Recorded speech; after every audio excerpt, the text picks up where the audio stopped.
Thank you for downloading our Offseason Moves episode of Cavs on the Break NBA podcast, part of the Press Play Podcast Network. In this episode, Sam and I discuss Cedi Osman's offseason workout photo, KLove's contract extension, the acquisitions of Channing Frye, Sam Dekker, and David Nwaba, and look ahead to some big-time games on our schedule. Also, if you're a fan of the Cavs, there's a good chance you're a fan of the Cleveland Browns. If so, you've got to check out our Browns podcast, the Oranges Orange Browns podcast. I am joined by Browns insider Jeremy Anakron, and we provide you with the very best Browns coverage, analysis, and insight in podcast form. Woo! You can find us anywhere you listen to podcasts, iTunes, Spotify, Google Podcasts. We're everywhere. Follow us on Twitter to keep up with our weekly episodes at Oranges Oranger. Listen, the season is almost here. It's about underway. Join the fun and catch up and join the discussion. The Oranges Oranger Browns podcast. Give us a listen. All right, here it is. Sam and I's Offseason Moves episode. Enjoy the show. Iguodala to Curry, back to Iguodala, up for the layup. Oh, blocked by James. It's over. It's over. Cleveland is a city of champions once again. The Cavaliers are NBA champions. That sound means it's time for Cavs on the Break NBA podcast, part of the Press Play Podcast Network. I am your host, Chase Smith, and with me, Cavs insider, national NBA writer of AmikoHoops.net, Sam Amico. Sam, what is up? How's your summer been? Oh, it's been lots of fun. I think this summer more than ever makes me realize that the NBA season never really ends. And as a guy who runs an NBA website, I'm kind of thankful for that. They have done a really good job of extending their season, keeping them in culture, keeping them in the news. And it's just, I think a lot of these other pro sports can learn from that. But Sam, the Cavs haven't stopped either, man. They have made moves, they've made trades, they've made extensions, and let's talk about that for a little bit. What do you say, man? Yeah, I think that's good. There's plenty to talk about when it comes to them, and we were just talking training camps now less than a month away, September 25th. Yeah. So it's right around the corner. And I think the first move that we have to talk about. Well, before we talk about moves, something else happened a couple weeks ago, Sam, that kind of was trending and made its rounds. Partly because of the size of Kawhi Leonard's hand, but there was a photo posted of LeBron James, Kevin Durant, Kawhi Leonard, and Cedi Osman, right? I'm pronouncing Osman. Yeah. And I forgive me, Cedi Frye, I've sinned and mispronounced it. But let's talk. Like, why was Cedi there? Like, what was that about? Okay, when I first saw the photo, I thought Cedi photoshopped himself in it. Right. That was my first thought. Like, oh, that's pretty funny. Yeah. And I realized that no, he was really there. Which I don't know. I can't tell you how that worked out, how that was arranged. They didn't, LeBron or KD or Kawhi Leonard never really said how that workout arranged, other than we know now that the three of them, the three all-stars, had been planning this for a little bit. Hey, let's get together this summer and have a, best forwards in the game workout. And then, Cedi Osman ends up there as well. And, he and LeBron did develop a bond in the sense that LeBron was in his ear a lot, and Cedi appreciated that. So, it may have been just as simple as LeBron saying, "Hey, come work out with us." I know that they have, they have a bit of a mentor-student relationship, and I think that, hey, if you're Cedi Osman, gosh, I'm sure that made your year. Why not? Yeah. I think Antoine Walker was there too, I think, looking a little old, right? Was he in the picture too or something? I don't know. This is the first I've heard of that. I wouldn't recognize him now. One of the shooting coaches or something like that. I don't know. I was getting gas the other day, and they were talking about that photo, and it was so funny. They cropped that picture to remove Cedi Osman. Like, you can just see, like, his shoulder and, like, his, like, white brown hair or something. Yeah. Well, it was what a great thing. Seriously, though, for him to have I mean, first of all, those three working out together. What's interesting is Durant and LeBron. When LeBron was in Miami with the Heat and Durant was with the Thunder, those two used to work out in Akron, Ohio sometimes, where LeBron's hometown. Yeah, they'd go down to Akron U and work out, or St. V. So they've got a little bit of a history of working out together. And to have Kawhi Leonard in there. And, of course, Chase, to plug the website here a little bit, we had an exclusive on there yesterday. A source said that Kawhi Leonard, after just playing 9 games last year with a quad injury, has looked fantastic in his summer workouts. So that'll be probably good news for the Raptors. But anyway, yeah, what an opportunity for Cedi Osman to get to work out with those three. I won't harp on this too much longer, but really kind of have him play the most improved player for next season, right? If Cedi really steps up and seems to accept the mantle and the playing time that he is poised to get, really could see some national attention, right? Absolutely. He's going to probably I can only imagine he's going to get the opportunity. We hear Ty Lue talking. These young guys are going to play. They're going to play meaningful minutes. And he's right there. I think he'll be battling Rodney Hood. We'll talk about him in a bit. But once Rodney Hood's re-signed, I think Osman and Hood are going to be battling for that starting small forward spot. And so Cedi could end up being your starting small forward this season. I wouldn't be surprised, because he's definitely, off the top of my head, other than maybe Colin Sexton, Cedi is the best defender on the team, especially best wing defender. So you're Kevin Love, Sam, and you're looking at this roster, very, very young, and the Cavs are offering you this massive extension. Why, Sam, why does Kevin Love sign this extension with the Cavs? That's first of all, it's a good question, because I had heard earlier in the summer that he was not real big on re-signing when his contract was up. Well, that was false, because first of all, they changed his mind. I'm sure the money and hey, you're now our lone all-star. You're a 2010 guy. We want to build around you and pay you to do that. So I think he felt comfortable in terms of his role and what they're looking for him to do, where they want him to go, or where they want to go with him as the focal point of their offense. And he's the lone remaining guy, all-star, out of the old Big Three era.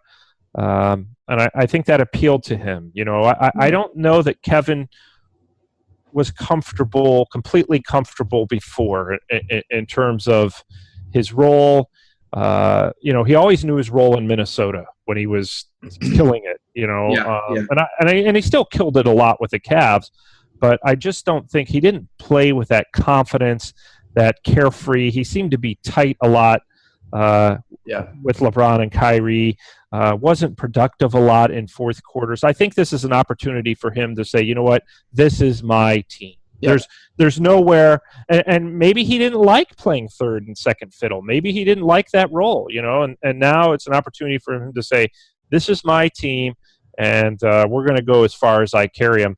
And I think a lot of people in the league would like that, to have their own team. Well, I think Kyrie mentioned a little bit about that, about why he wanted to leave Cleveland. But, yes.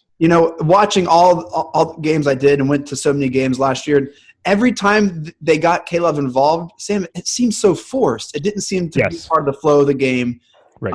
And you've mentioned before how in practice the ball just zips around and then game time looks completely different. I can't help but think KLove is kind of excited, Oh, I'm sure. And then seeing how this offseason unfolded, I think Sexton definitely helped maybe his decision staying. And then maybe he was like, hey, bring my boy Frye back and we'll call it a deal. You just never know. Right. Well, conversations go on, but I think a lot played into that extension. I'm really glad that he's here, man. You don't get 20-point, 10-rebound guys a lot, even in the draft, and if you have an all-star, you should keep him. And I know there's the segment of the fan base that says just trade everybody, gut the team. My own cousin, I talked to him the other day, said that they should have just and you can still do that. You can, that's not done, but I don't think they want to go that route, because it's such a bad business plan in terms of financial losses. You lose a big chunk of your fan base. The only people who stay as part of the fan base are the fans that say gut the team. Yeah. But guess what? They're going to stay even if the Cavs don't gut it. Whereas the other segment of the fan base, I'm just not even going to watch. You're not putting a decent product on the floor. You're not going to try. Why would I watch? So I think, look, you got an all-star in Kevin Love, and you what are the odds you're going to get another all-star? There's only 12 to 15 in each conference every year. So if you have one, you should keep it. I loved it. I think that pretty much guarantees that his number would be in the Raptors and at the Q. Just the amount of work he's put in, the stats he's put up, part of the championship team, and signing this extension. I would say that pretty much guarantees. Would you think that's a pretty good bet that his number's retired in Cleveland? I think moving forward, we'll have to see. I wouldn't say up to this point it's a guarantee, but I would say that if he continues to play like he has and put up the same numbers, yeah, absolutely. And I think that he'll probably have to – they're going to give him every opportunity to take it to the next level now and to be the guy who does carry the team. And, they want to be exciting team. They want to be a team that the fans can get behind. They want to be a team that's proving its naysayers wrong. Everybody's a critic. Everybody's saying, well, they're going to stink, as well. Yeah. And that may be true. I can't get a feel for how they're going to be until I see them play without LeBron. But I know that they'll be playing a lot different style than they have in the past, since Ty Lue's been there. They're going to play a different style, and we'll see how that works. So I think they're doing the right thing. They're not over the top trying to, tie up their roster, but they're not just going into the season saying, you know what, we're gonna stink on purpose. They're not doing that because it just didn't work last time. I mean, I'm not going to get into the thousands of reasons why it didn't work or wasn't working, but the number one reason is you're running a business, and if you're losing millions by playing a certain way, you're not going to do it again, and that's what happened last time. Yep. I'm going to share 3 more moves that we made this offseason. I want you to tell me which one you're most excited about, Sam. All right. We have signing Channing Frye, trading for Sam Dekker, and signing David Nwaba, a guard. Which of those 3 transactions has you most excited?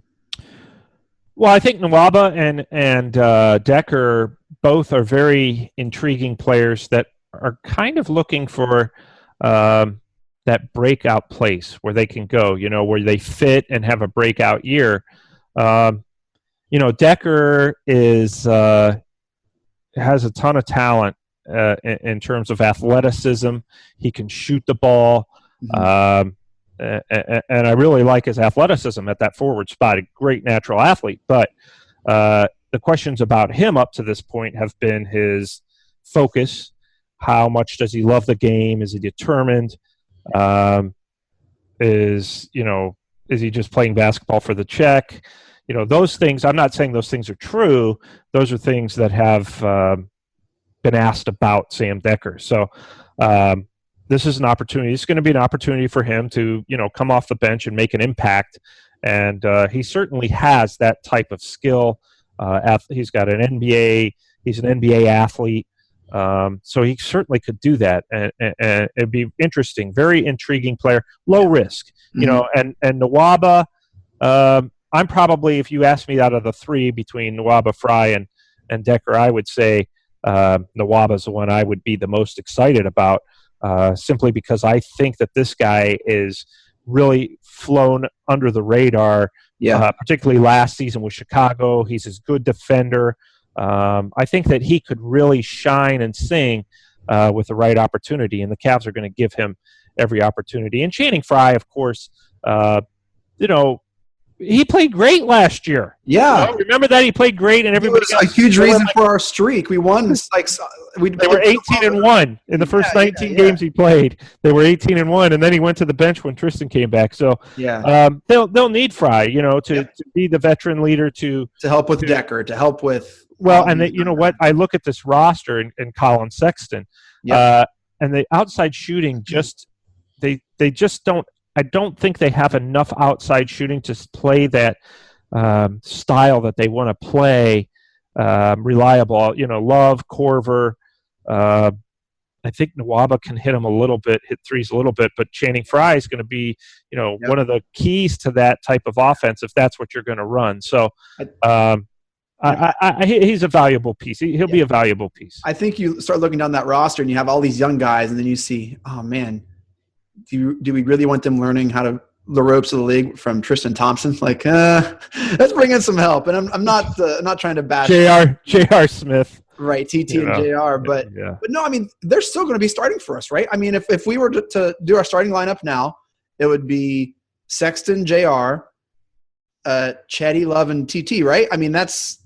I think right now, Chase, that Ty Lue's looking to go into training camp with a point guard.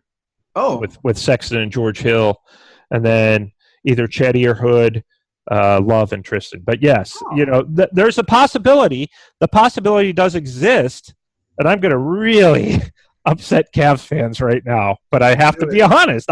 Don't shoot the messenger.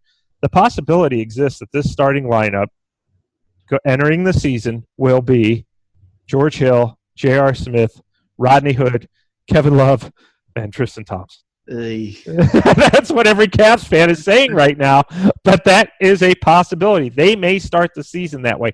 I don't think so. I think that Ty Lue's going to see how ready is Colin Sexton to start. If he's ready, they will probably start Colin Sexton and George Hill as a backcourt, which I think is more intriguing than George Hill, J.R. Smith, or even Colin Sexton. I think that 2-point guard system is something that they would definitely look into. And then Hood or Cedi, whoever wins that training camp battle. And then obviously Love and Tristan are going to be your two starters to start the season, though. Yeah, training camp starts September 25th. Sam, are we going? I hope so. I'll be there. If you can drive up from Columbus, you're more than welcome. I got a spare bedroom. We are there. Hey, we have a couple. They released the schedule a couple weeks ago. We open at home against the Atlanta Hawks. Yeah. Sorry to laugh about that. It's going to be a hard ticket to get. The funny thing is, okay, so the Browns are playing Tampa Bay that day, right? Yeah. And I think if the worst thing that could happen to the Cavs is the Browns win that game, because nobody's even going to notice the Cavs are opening at home on a Sunday against the Atlanta Hawks. Even if the Browns lose, that's true. People are still going to be talking about the Browns all day. But, I think it's relief to them, to the Cavs as an organization. I really do. And I can tell you as a media member who's there a lot, it's a little bit of a relief to me, because the circus has left town, and that's not a shot at LeBron by any stretch. It's kind of the constant 24/7, everything that the Cavs do under an intense microscope. Now, you would rather have that and win than not have it, but it'll be much easier to cover the team. I think the team is excited about, man, it stinks losing LeBron, but we did.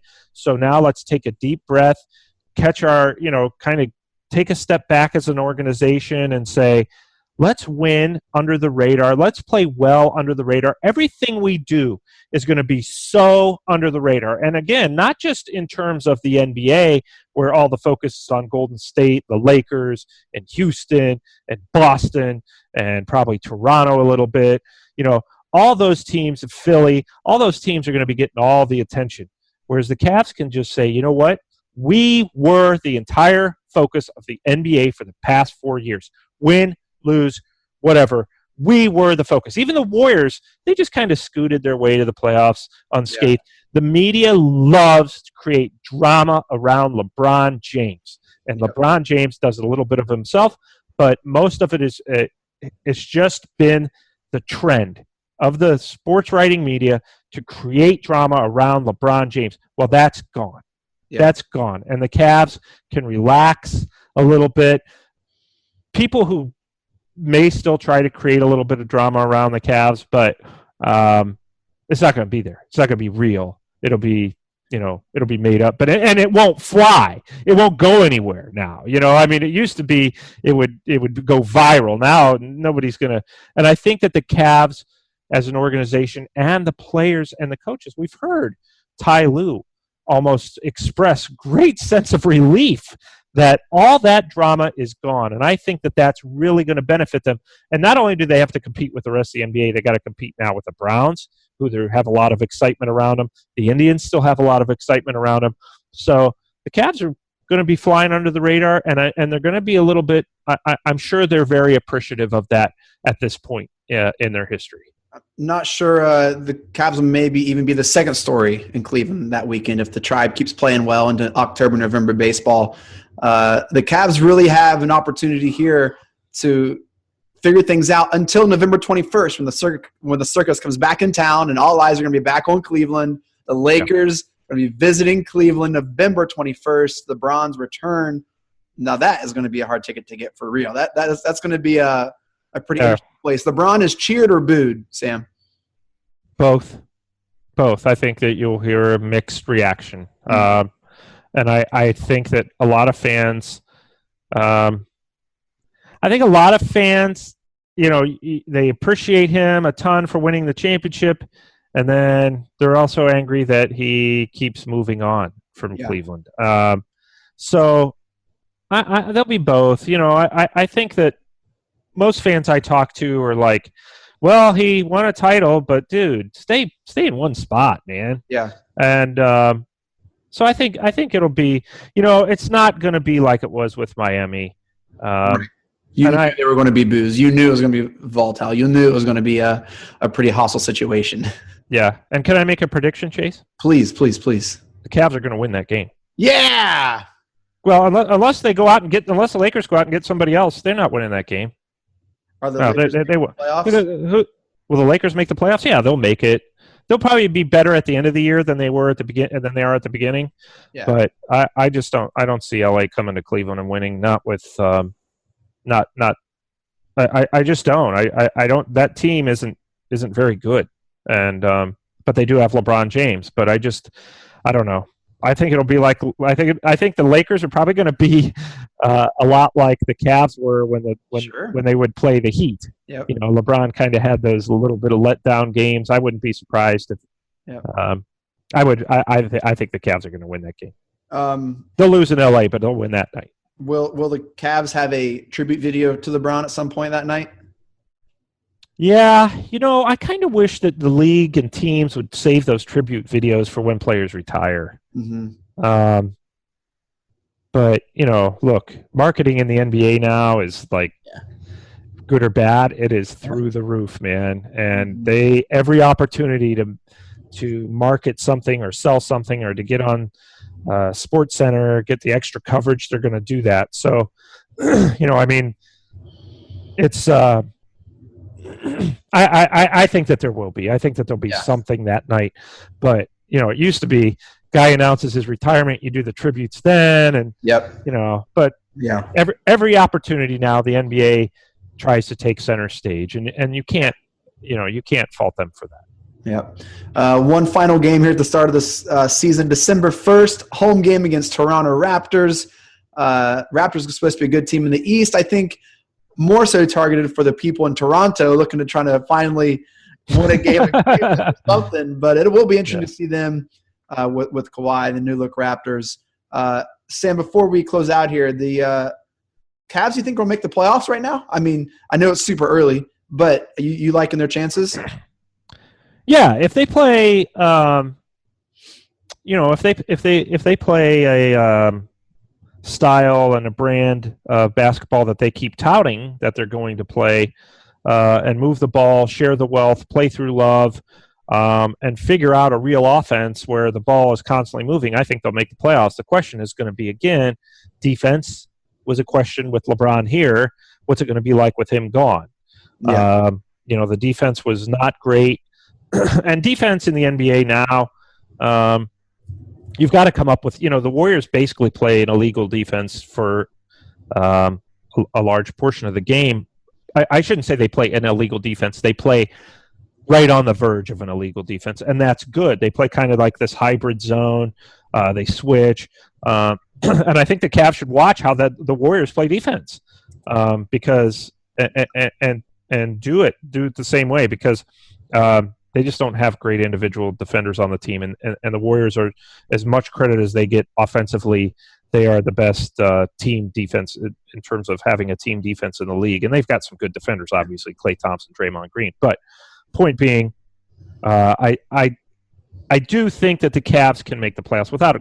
To me, there's really no doubt, because the Eastern Conference pretty much stinks. I mean, you Boston, Pretty Philly, Toronto. heavy. Yeah, Boston, Philly, Toronto. Beyond that, I can't think of a team off the top of my head. I don't know, dude. I think the Pacers, they could end up the 3 seed. I really like the Pacers. I like the Pacers. I like the Bucks. There are a lot of I likes. The Wizards could finally get their act together. Yeah. They got to get out of the buffet line, man. Yeah. There are a number of teams that could surprise, but I think the Cavs could certainly be one of those teams that surprise. Now, Chase, here's my concern with that. Mm-hmm. You and I talked that the Atlanta Hawks are going to be awful before the podcast, and the Cavs get their pick this year. So, the Cavs get the Hawks pick, or the Hawks get the Cavs pick? The Cavs get the Hawks pick. Get a Hawks pick, but it's protected in the top 10. So the Cavs have to finish with one of the top 10 worst records to get that pick. I should say that pick falls in the top 10. So basically, let me put it this way. The Cavs don't want to make the playoffs and lose out on that draft pick from the Hawks. So there's a lot at stake there, especially if the Hawks were to get, the Cavs don't want to lose out on a chance to get a guy like Zion Williamson from Duke, R.J. Barrett from Duke. So where are you going to go if you're the Cavs? Now, do you just say, I think personally what they're going to do is play all out, go for the playoffs, see where it goes at the trading deadline. And if they're, say in the top 4 in the East, if the Cavs were, now a lot of people are going to laugh at that, but don't laugh, because teams with experience are the teams that win in the NBA, and the Cavs have a lot of experience. Yep. So let's say they're in top 5 in the Eastern Conference. Come the NBA trading deadline, they're going to make a decision, and I think that they'll probably move a guy to go get another draft pick and keep going toward the playoffs and finish as best they can. I think that they'll have guys to move. And they'll move a young guy. If Ante Zizic is playing well, we'll give you Ante Zizic and something to get your first round pick. Yeah. Or what if a veteran is playing well? If somebody, what if all of a sudden, the Houston Rockets decide they want Tristan Thompson? You know what I mean? Yeah. Now the Rockets aren't going to have a great draft pick, but my point is there are a number of things that you can work out to the trade deadline, and I think that their approach is don't worry about the NBA draft right now, because let's go play as well as we can. Yep. Give our fans an entertaining season and see what happens from there, and then draft as well as we can. If it's the middle of the first round, we draft the middle of the first round. But, you got to let the season play out a little bit before you start making all these, this is what the Cavs need to do. You need to let the season play out a little bit, and that's what the Cavs very well intend to do, I bet, into December. Well, it is exciting. A new season. It's a new era for the Cavs, man, a new face of the franchise. And it's going to be very exciting. That does it for Cavs on the Break NBA podcast. Thank you all so much for downloading and listening. Check us out on AmericaHoops.net for breaking news, insider information. You don't want to miss out on AmericaHoops.net. You can find us and listen to us on iTunes, Google Podcasts, and Spotify. Let us know your thoughts. We'd love to hear from you. Subscribe, leave us a comment, shoot us an email, whatever. Follow us on Twitter at Cavs on the Break. You can follow Sam on Twitter at AmericaHoops. Make sure to check all of his writings at AmericaHoops.net. Sam, any final thoughts, man? Less than a month away from training camp, Chase. It never ends, and I as I said earlier, I'm very excited to cover not just the Cavaliers but the entire NBA, and very much looking forward to it. So I can't wait to talk to you again either. It's going to be great. We have working on a couple awesome episodes coming up, looking to get some pretty cool interviews. So stay with us. We'll stay with you, and we will see you at center court for jump ball. Here we go. Mike Breen, take us out. Congratulations, Cleveland. Your decades-long wait is finally over. The Cavaliers are NBA champions.